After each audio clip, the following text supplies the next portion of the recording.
Live from New Delhi, you're watching DD India Newshour, India's voice to the world. I'm Amritpal Singh. Coming up in the next 1 hour, US to send weapons, including Patriot systems, to Ukraine via NATO. Kremlin says it's awaiting President Trump's Monday announcement as foreign ministers of both nations meet twice on Asean sidelines.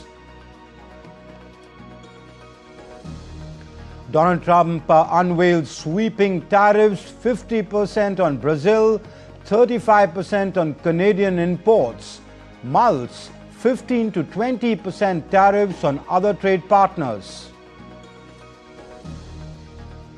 US, Japan, Philippines unite against China's maritime unilateralism, issues first joint statement under Trump administration.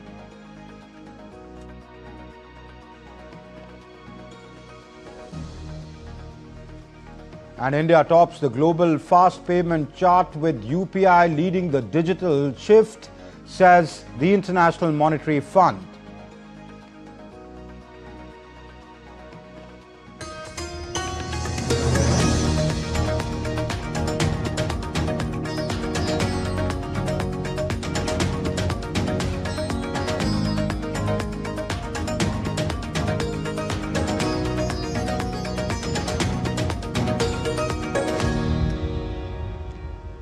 Our top story, US President Donald Trump will announce a major statement on Russia as scheduled for July 14th. Trump eyes sanctions as Washington resumes arms supply to Ukraine via NATO. In what could mark a major twist in US-Russia ties, Donald Trump has dropped a big teaser, promising to make a major announcement on Russia on July 14. Calling it a defining moment, Trump hinted at slapping Moscow with fresh sanctions, raising the stakes and sparking a flurry of reactions worldwide. Trump said that Russian leader Vladimir Putin had flattered him for months but kept coming up with lists of impossible demands and ignoring calls for a ceasefire. We're not happy with Putin. I'm not happy with Putin. I can tell you that much right now, because he's killing a lot of people. And a lot of them are his soldiers and their soldiers, mostly. And it's now up to 7,000 a week. And I'm not happy with Putin. Meanwhile, Trump has doubled down on his Ukraine stance, saying that the United States will continue to supply weapons to Kyiv through NATO channels, strengthening the alliance's support amid the ongoing conflict. The aid package could include defensive Patriot missiles, drones, and offensive medium-range rockets. Trump's U-turn did not catch Moscow by surprise. The Kremlin was quick to react, though without specifics. Moscow said that they are used to Trump's mood swings and now await his July 14 announcement. On the diplomatic front, Russian Foreign Minister Sergei Lavrov and US Secretary of State Marco Rubio had held yet another round of talks on the sidelines of the ASEAN meeting in Kuala Lumpur. Observers say the two sides are testing the waters for a possible opening. We discussed with US Secretary of State Marco Rubio the Ukraine crisis, and we reaffirmed our position stated by President Putin. And he reiterated this position once again during the phone call with President Trump on July 3rd. It won't be the last time you see me or others, for that matter. Maybe some of you will be impersonated. With tensions rising and key announcements looming, all eyes are now on July 14 and on how Trump's words and actions could reshape US-Russia relations. Tripti Tripachi's report for DD India.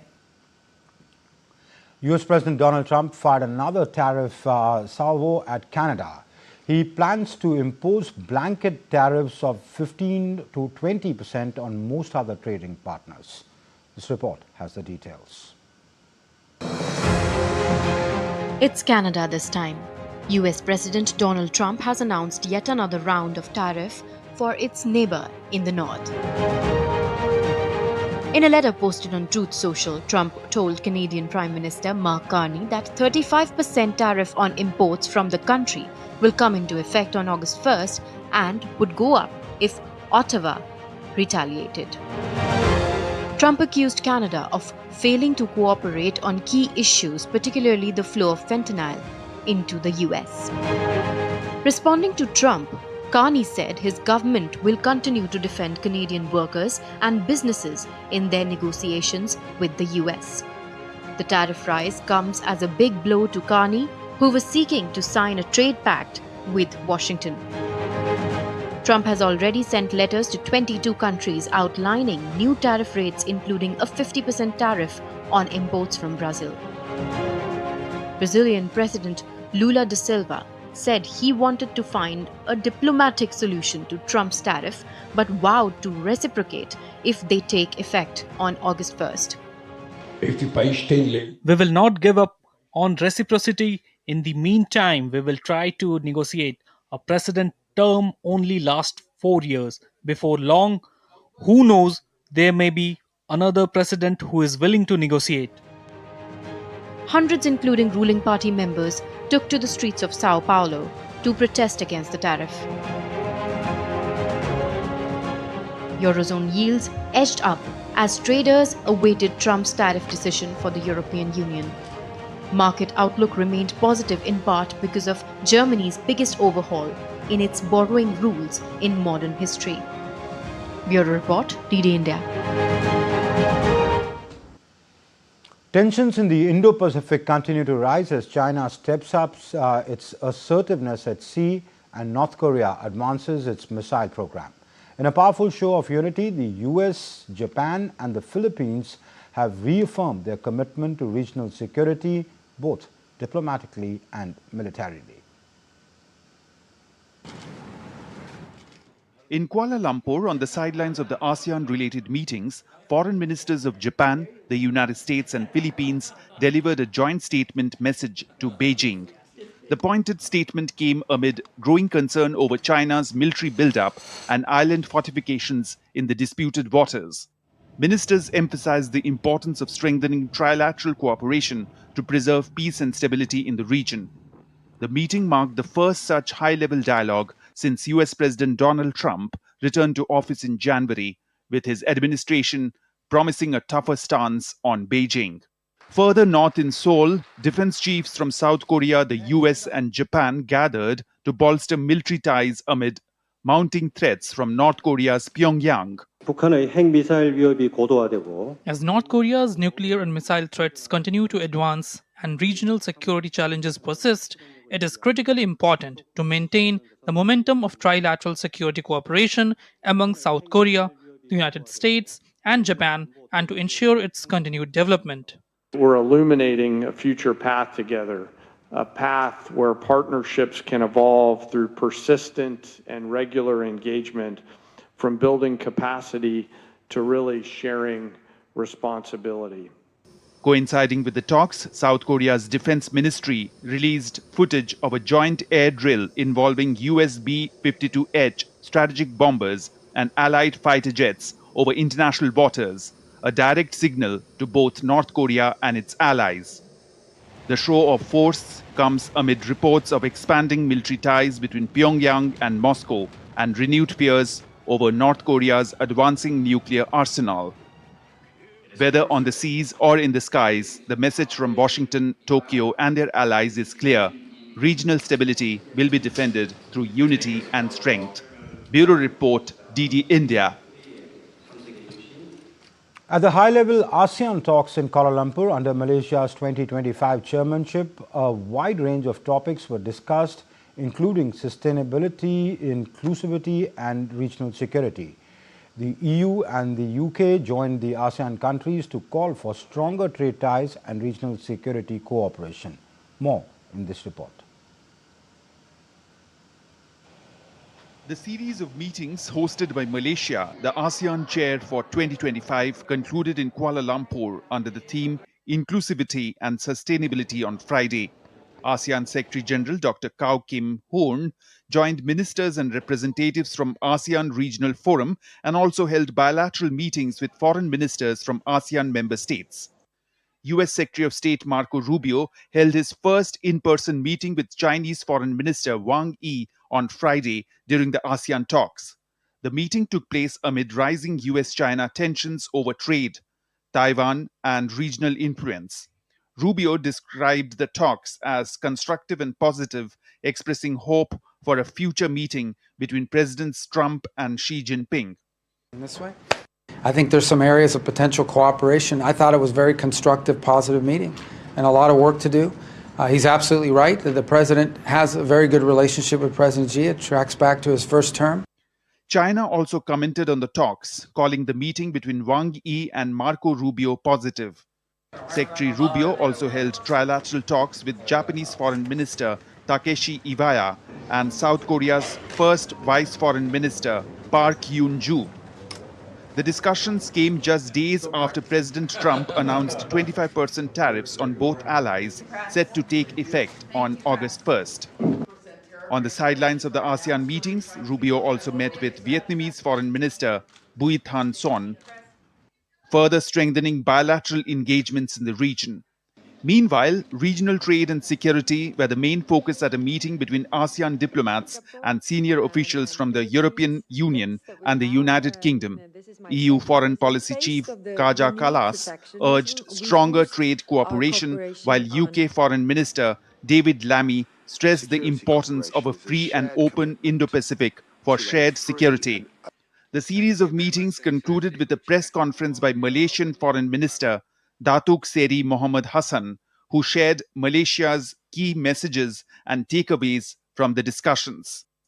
Amid growing tensions in the Indo-Pacific, the Kuala Lumpur meetings served as a crucial platform for dialogue, signaling ASEAN's continued central role in balancing global power dynamics through diplomacy and cooperation.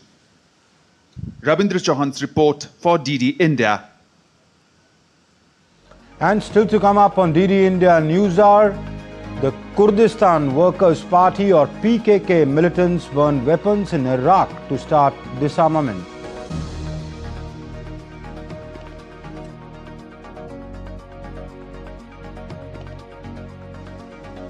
Greece passes North Africa asylum ban amid rights groups' opposition.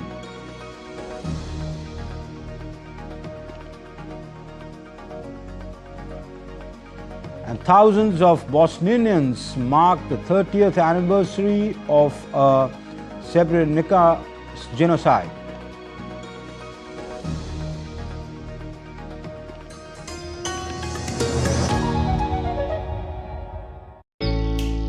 Jharkhand will mesmerize you with majestic nature, rich heritage and colorful culture. Johar. Johar. It fits perfectly. Thank you. Full workout ho gaya. Ready?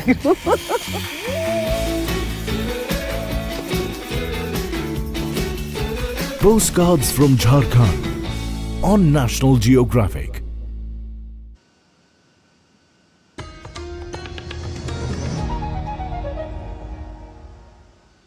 You're watching DD India Newshour. I'm Amritpal Singh. The US State Department will start firing more than 1,350 US-based employees on Friday as the administration of President Donald Trump presses ahead with an unprecedented overhaul of its diplomatic corps, a move which critics say will undermine the US ability to defend and promote US interests abroad. The layoff will cover 1,107 civil services and 246 foreign service officers based in the US, according to an internal State Department notice sent to the workshop. The move is the first step of restructuring that Trump has sought to ensure US foreign policy is aligned with the America First agenda. Former diplomats and critics say that the firing of Foreign Office Service officers risks all America and its ability to counter the growing assertiveness from adversaries like China and Russia. The shakeup is a part of an unprecedented push by Trump to shrink the federal bureaucracy and cut what he says is wasteful spending of taxpayer money.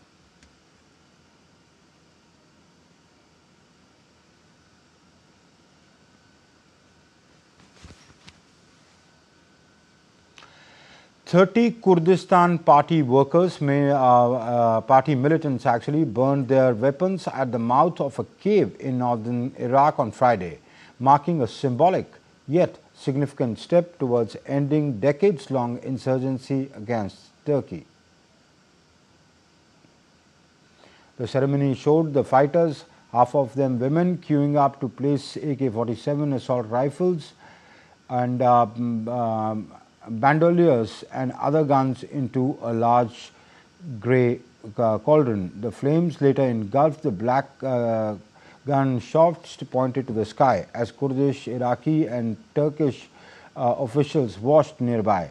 The PKK logged in conflict with the Turkish state and outlawed since 1984, decided in May to disband, disarm and end its separatist struggle after a public call to do so from its long imprisoned leader Abdullah Öcalan. After a series of messages, actually failed police efforts, a new initiative could pave the way for Ankara to end an insurgency that has killed over 40,000 people.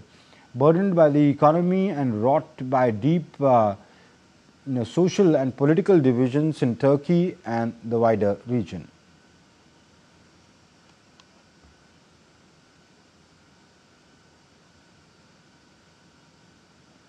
Israeli forces are targeting terrorist infrastructure in southern Gaza after Prime Minister Benjamin Netanyahu voiced hope that an agreement with Hamas could be reached within days for a pause in the 21-month-long conflict. Negotiators from Israel and Palestinian the terrorist group have been locked in indirect talks in Qatar since Sunday to try to agree to a temporary ceasefire.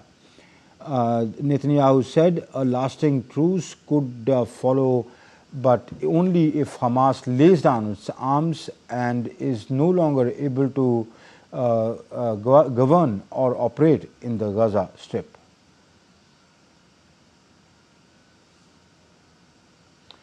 European Union Ministers of Foreign Affairs will hold a meeting next Monday in Brussels to be chaired by Kaja Kallas, European Union High Representative for Foreign Affairs and Security Policy.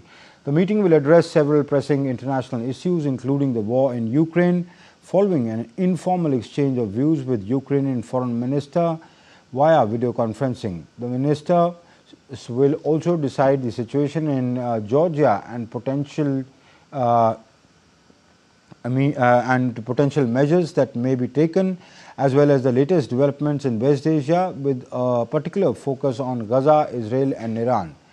The agenda further includes discussions under the theme of the Mediterranean 2025,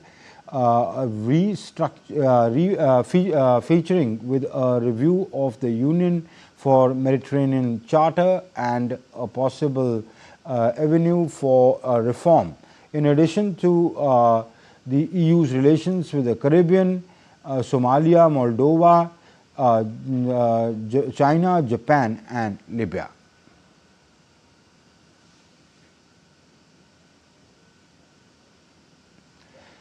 Britain reached an agreement with France over a pilot program to return migrants arriving on small boats on Thursday.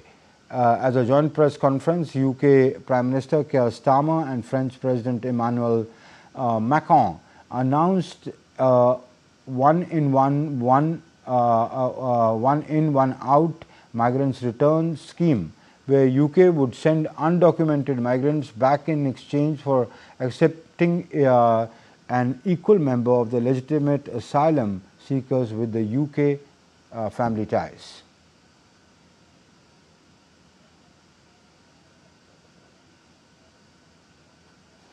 So I'm pleased to announce our agreement today on a groundbreaking returns pilot. For the very first time, migrants arriving via small boat will be detained and returned to France in short order. In exchange for every return, a different individual will be allowed to come here via a safe route, controlled and legal, subject to strict security checks, and only open to those who have not tried to enter the UK illegally. Ukrainian drones and shelling attacks killed 3 people on Friday in Russia, while the Russian bombardments on East Ukraine forced evacuation of a maternity center in Kharkiv and wounded 9. Russian air defense systems intercepted 155 Ukrainian drones overnight. Moscow said that an attack comes after Russia pounded Ukraine in successive nightly attacks targeting Kyiv. There was no one dead in Russia's Lipetsk region, while another was killed in the western Tula region from the drone attacks. In Ukrainian shelling later killed another civilian in the border region of Volgorod. Meanwhile, the Kremlin on Friday restated its opposition to a European Union peacekeeping force in Ukraine, a day after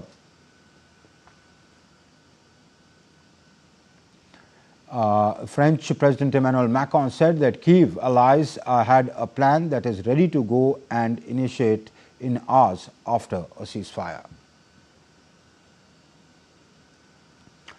Meanwhile, the U.S. Senate Armed Services Committee has approved $500 million in security assistance for Ukraine as part of its draft language for its fiscal year 2026.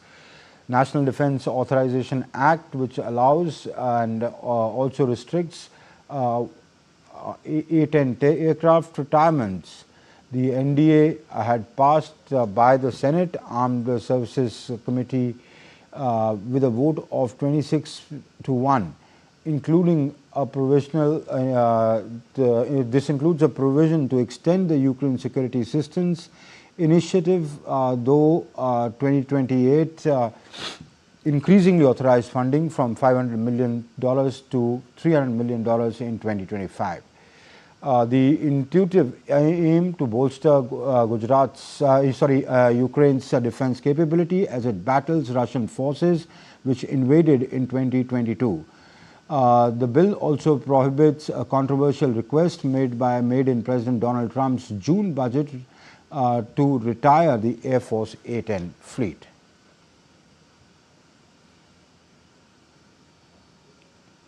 Russian Foreign Minister Sergei Lavrov arrived in North Korea on Friday for a working visit until July 13th.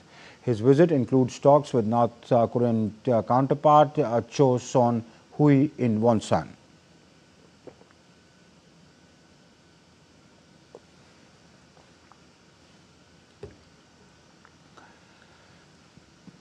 Pyongyang has become a key ally of Moscow during the Ukraine conflict, reportedly sending troops and supplying arms to Russia after North Korea.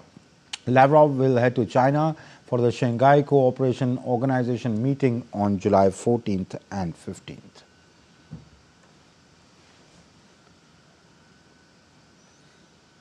Greek lawmakers voted on Friday to temporarily stop processing asylum requests from migrants arriving from North Africa by sea. The ban comes amid a surge in migrants reaching the island of Crete. The law, which received more than 177 votes in favor and 74 against, halts asylum processing for at least 3 months and allows authorities to quickly repatriate migrants without any prior identification process. Rights groups and opposition parties said that the ban approved by the parliament violates human rights.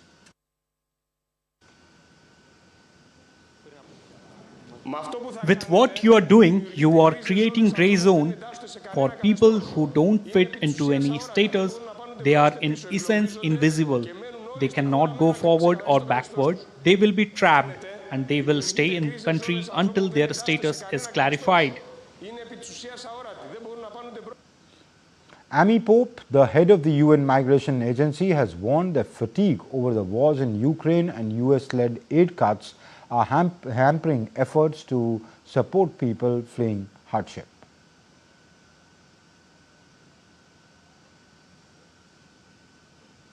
Years into the conflict, I think it's fair to say that everybody is tired, and we hear that even from Ukrainians who've been experiencing the ongoing attacks in their cities and often have been displaced multiple times.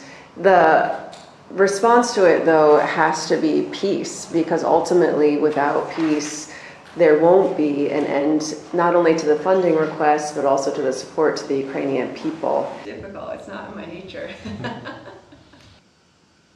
Thousands of Bosnians marked the 30th anniversary of a massacre in which more than 8,000 Muslim Bosniak men and boys were executed by Bosnian Serb forces during a 1992 to 1995 war at a cemetery near Srebrenica on Friday. Families buried the partial remains of 7 victims, one of them a woman, alongside 6,750 already interred. Local and foreign dignitaries laid flowers at the memorial where the names of the victims were engraved in stone. About 1,000 victims have yet to be found from Europe's worst atrocities since World War II, which decades later still haunts Bosnia and Herzegovina. 3 million people. Families who retrieved victims' remains have increasingly opted to bury even just a few bones to give them peace and a final resting place.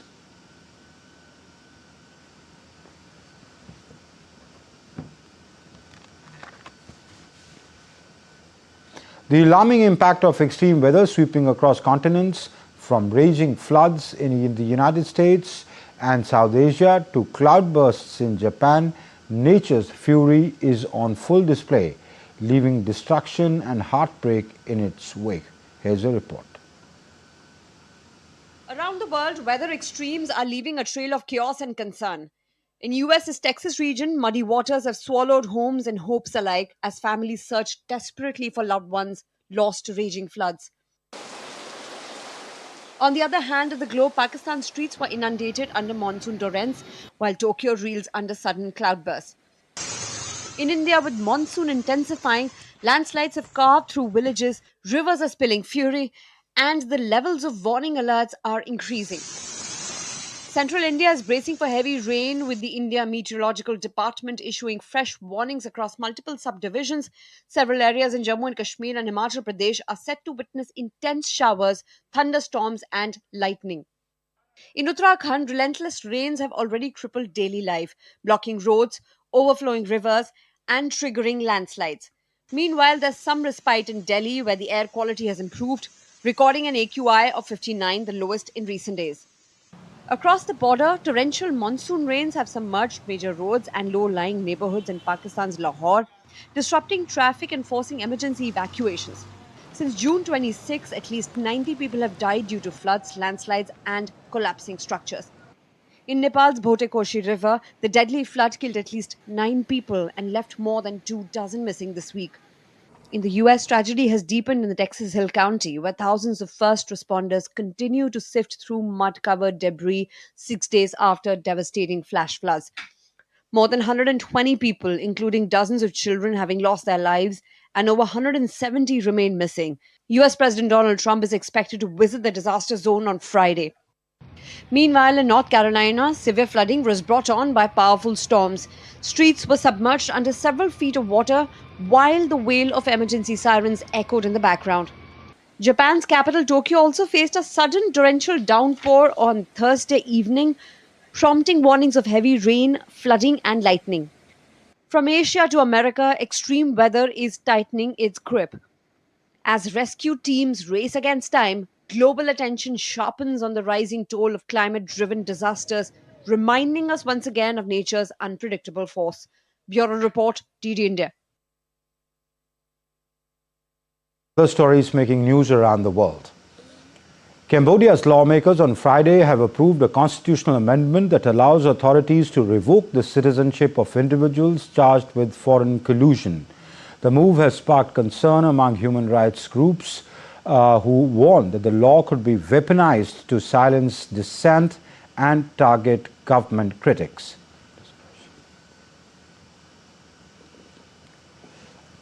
A newly detected interstellar comet named 31/Atlas is captivating astronomers with its extraordinary age and mysterious origins. Discovered on July 1st, 2025 by Atlas Survey Telescope, the comet is estimated to be around 7 billion years old. U.S. singer Chris Brown on Friday pleaded not guilty to a charge of assault causing actual bodily harm by allegedly attacking a music producer with a bottle in London nightclub 2 years ago.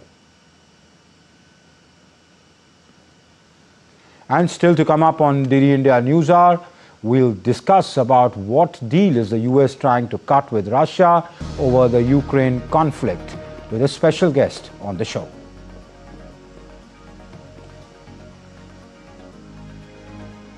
India's Finance Minister Nirmala Sitharaman in northeast Indian state of Meghalaya, where she lays the foundation stone for key projects.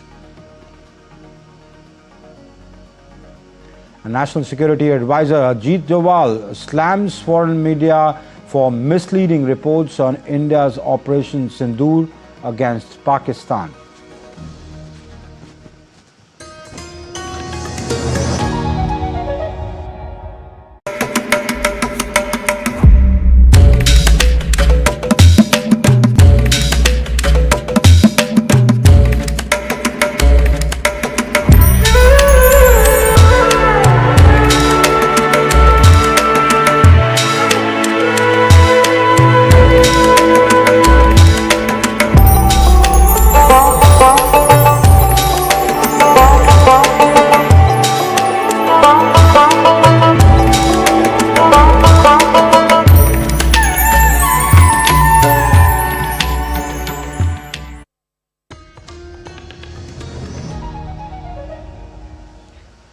You're watching DD India Newshour. I'm Amritpal Singh. Let's take a look at the headlines we're tracking at this hour. US to send weapons, including Patriot systems, to Ukraine via NATO. Kremlin says it's awaiting President Trump's Monday announcement as foreign ministers of both nations meet twice on the ASEAN sidelines. Donald Trump unveiled sweeping tariffs, 50% on Brazil, 35% on Canadian imports, mulls 15 to 20% tariffs on other trade partners. And US, Japan and Philippines unite against China's maritime unilateralism, issue the first joint statement under Trump administration.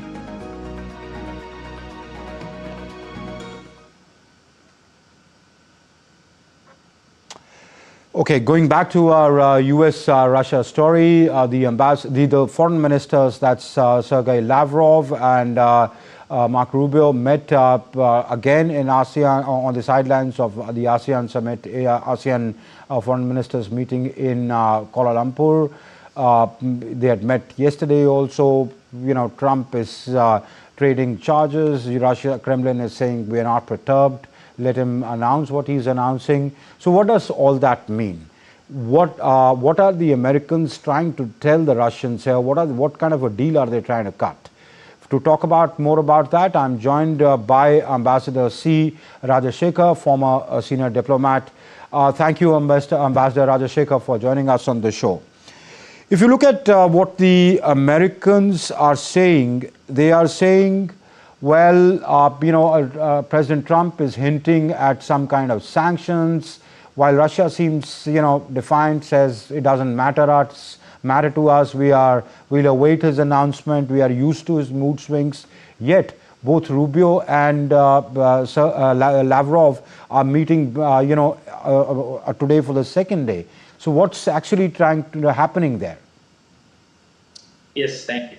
So this meeting is significant that both sides are meeting, and so that they have direct channel of communication. And this is the second time they're meeting. They met in February earlier. And February, the environment was a lot more cordial, more conducive. But this time, there were serious Ukrainian attacks on Russia, and also in the last 48 hours, there were huge Russian attacks on Ukraine. And from American perspective, now that they are out of focus, they can shift the focus from Iran, Israel to European theater. Now they would like to put maximum pressure to try to see that they would maximize their position and also end this war. So what is stated by the American Secretary of State is significant. He said he has echoed the frustration and disappointment that war is not coming to an end. This is one side. But he said they did discuss over the 50-minute meeting the way forward, how to make progress, and they agreed to meet again later this summer. And at the same time, the Russian foreign minister also said that they would not like to dramatize the zigzag mood swing, what you said about the American positions. On one hand, the Americans paused supply of weapons, but again, they have resumed supply of weapons to Ukraine. But also in the process, Americans have maximized their position by pushing the NATO that NATO would receive the weapons for onward transmission to Ukraine. Also, US is trying to push NATO to increase their defense expenditure to 5%. We'll talk about what US is trying to do to NATO, but let's first talk about that. When he says that first he chided Zelensky, then he's humoring him by giving him more weapons. He tried to put out an olive branch to President Putin. Now he says, well, he's been just flattering me and I'm not happy with him.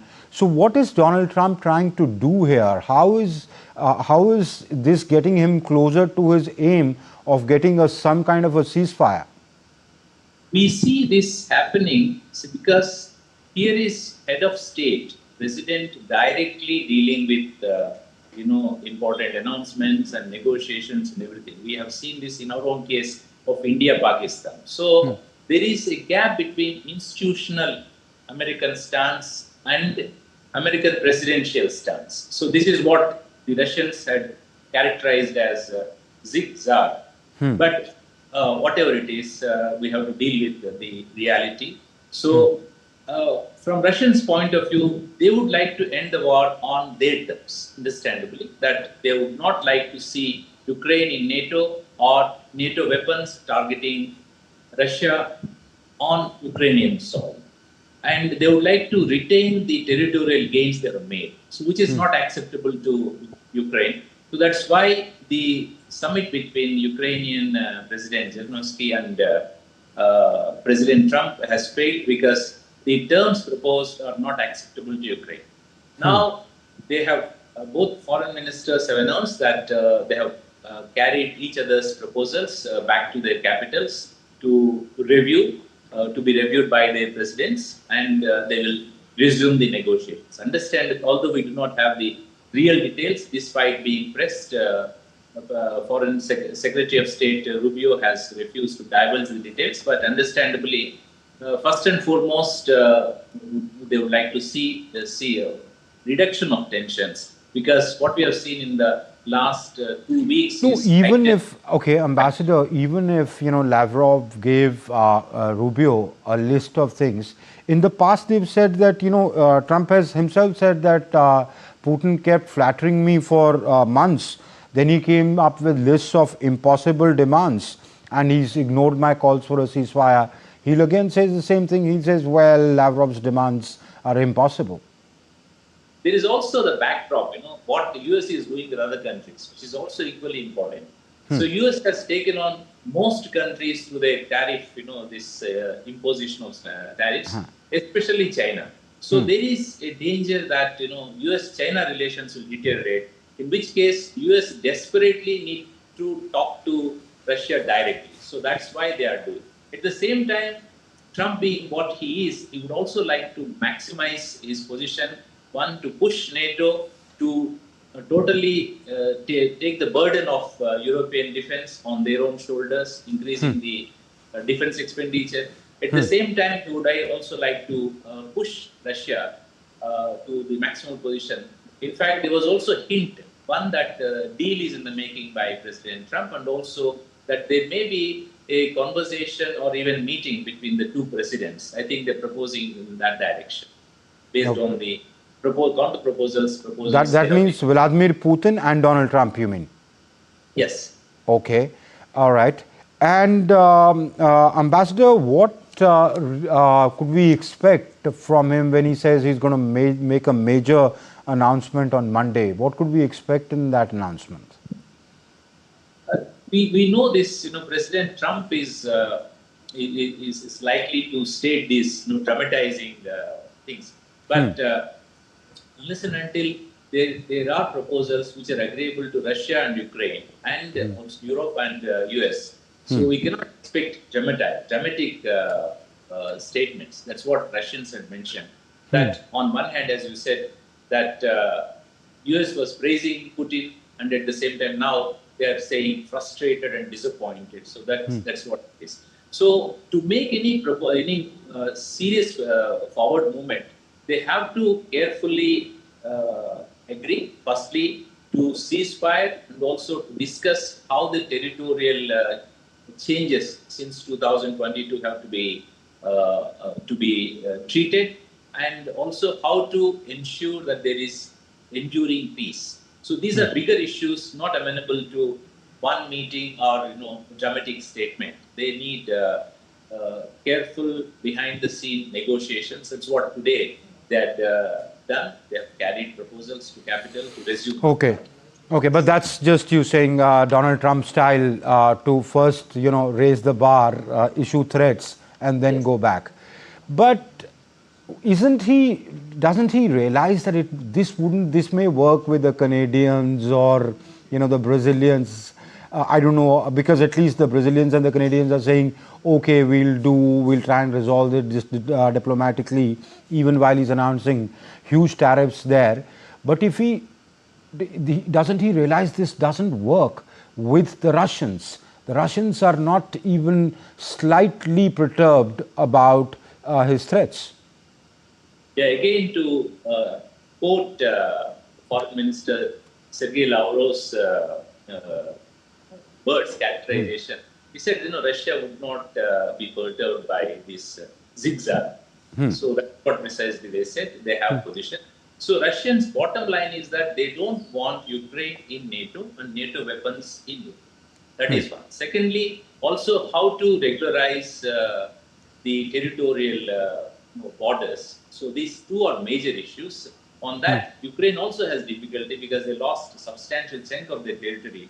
So this requires patient negotiations based on first ceasefire and reduce tensions. But now what President Trump has done is that he says that they will lift the pause in supply of weapons to Ukraine, and he's also encouraging. He cited some names, Germany and Spain and other countries. They do have Patriot batteries, and they would like this to be transferred to Ukraine. So that may also cause heightened tension rather than lowering the tension. He's not just giving Patriot, missiles. He's also giving some mid-range rockets to Ukraine via NATO. So, as you rightly say, that this could heighten tensions, and the Russian response could be even more stronger. So, how is he helping his case for a ceasefire?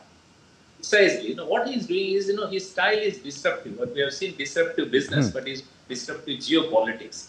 He would like to. So first, he has pushed Ukraine to the extreme wall, which requires correction, which you see that resumed defense supplies to Ukraine. Otherwise, they get a crushing defeat and collapse Ukrainian defense. So the matters have reached that state. Now that also US can afford that. It can afford to pay greater attention, having completed the work on Iran-Israel front. Now they are focusing on this. So they would like to push both Europe and Russia towards the ideals, the agenda of the US. Okay. So anyway, this doesn't augur well for the war finishing anytime soon.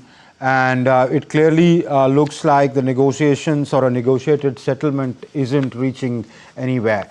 We leave it at that. Many thanks, Ambassador Rajashekhar, for joining us and being on the show. Thank you.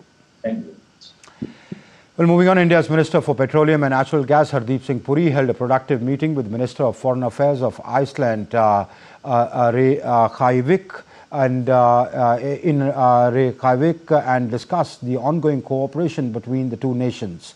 Iceland now imports petroleum, oils and lubricants from India after the fillip received from the India-EFTA Trade and Economic Partnership Agreement signed in March 2024. The leaders discussed and acknowledged the robust association in the areas of harnessing India's vast geothermal potential, estimated at more than 10 gigawatts from 350 sites. Minister Puri also held a fruitful meeting with officials of Carbfix, an Icelandic carbon capture company that transforms carbon dioxide into stone by injecting it into underground basalt formations. The minister highlighted that India's large basaltic rock formations can be injected with CO2 and water for a permanent carbon capture and storage in a cost-effective manner. The move will play an impactful role in India's journey towards green energy transition under the leadership of Prime Minister Modi. India's National Security Advisor Ajit Doval has slammed the foreign media for their reportage on Operation Sindoor. He also confirmed that India successfully hit 13 Pakistani air bases during the operation. The NSA was addressing the 62nd convocation of IIT Madras on Friday. Highlighting the significant role of youth, he said that as a nation, India faces serious challenges and it is the responsibility of the youth to find solutions. He emphasized the need to develop indigenous technologies to transform India into a developed nation. Doval also said that he was proud of Operation Sindoor on usage of indigenous content from BrahMos to radars, as India hit the terror target in Pakistan precise to the point. Dismissing claims to the contrary by foreign media, he asked if there was any imagery of any damage to Indian assets or military installations.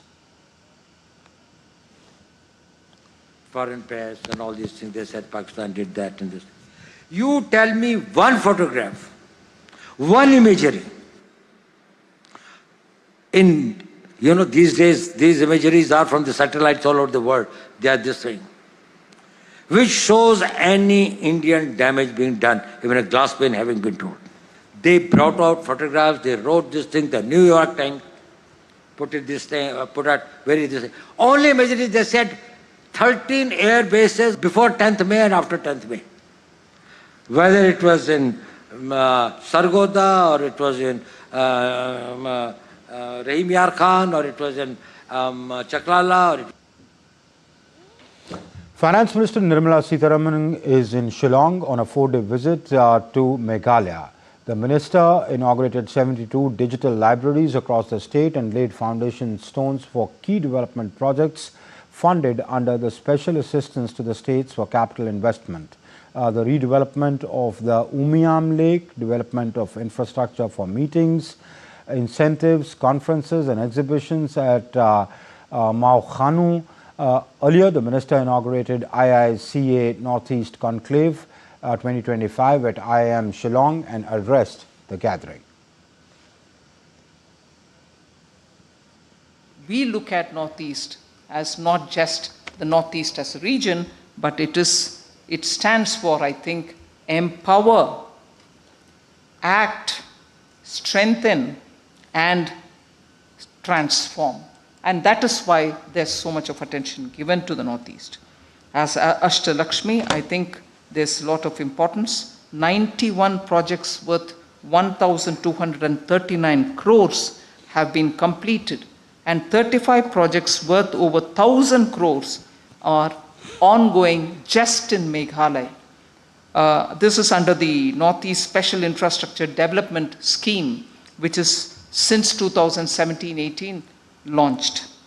PM Divine which is a 100% centrally funded scheme announced in the union budget of 22-23. I still remember the day when we announced it. There was such a euphoria that lots of attention is going for the Northeast, and rightly so. India has emerged as the global leader in fast payments driven by the Unified Payments Interface, according to a report by the IMF titled Growing Retail Digital Payments, the Value of Interoperability. The report highlights UPI's role in reducing cash usage and declining debit credit card transactions since its 2016 launch. IMF, in its fintech note, pointed out that India now makes the fastest payments of any country, and the credit for this goes entirely to UPI. UPI, developed by NPCL, processes about 18 billion transactions monthly, making it the world's largest retail fast payment system. IMF noted that interoperability boosts digital payment adoption, with ATM withdrawal data showing a shift from cash in interoperable districts. The report recommends monitoring dominant players to ensure market competition and fostering inclusive dialogue with private sector participants. In a major step towards safeguarding India's digital future, Ministry of Electronics and Information Technology, the Indian Computer Emergency Response Team and CISA unveiled a white paper transitioning from quantum cyber readiness. MeitY Secretary S. Krishnan called quantum readiness a strategic imperative. Some of the work that has already started and is going on at various levels within the government and amongst various organizations towards getting ready for a quantum world. I think the National Quantum Mission was launched about 2 years ago, a little over 2 years ago, and there's a lot of work going on there. The significance of this event today is also that it represents a public-private partnership. In addition to certain, we also have CISA, who has joined us in bringing out this paper and spreading the awareness of the quantum threat and making sure that there is more preparedness for this threat is an important objective of what this paper does. Not only is it a public-private partnership, it is a public-private partnership between an Indian entity and what is happening here. Echoing this, CISA CEO Darshan Shantamurthy said that CISA and CERT-IN's combined expertise offers a holistic strategy to protect India's digital ecosystem. The white paper aims to guide organizations in beginning their quantum-safe migration and preparing for the next era of cybersecurity. Very much. I think one of the key things is what the industry is looking for is guidance on how we need to prepare against quantum security threats. And this white paper is a seminal paper in that direction, which will lay a path for Indian organizations to follow and prepare themselves for the quantum world. So one is on the quantum side. I think there's a lot of innovation that is happening thanks to the quantum mission. On the quantum security side, in the post-quantum cryptography and those kinds of aspects, I think there's a lot of work that is being done too. And companies like CISA, which is also pioneering in quantum security, we are doing our level to actually make sure that we are ready for the PQ, for the post-quantum world. We are looking to partner with global organizations, other countries, and then see how we can share our knowledge in the deep tech cybersecurity space.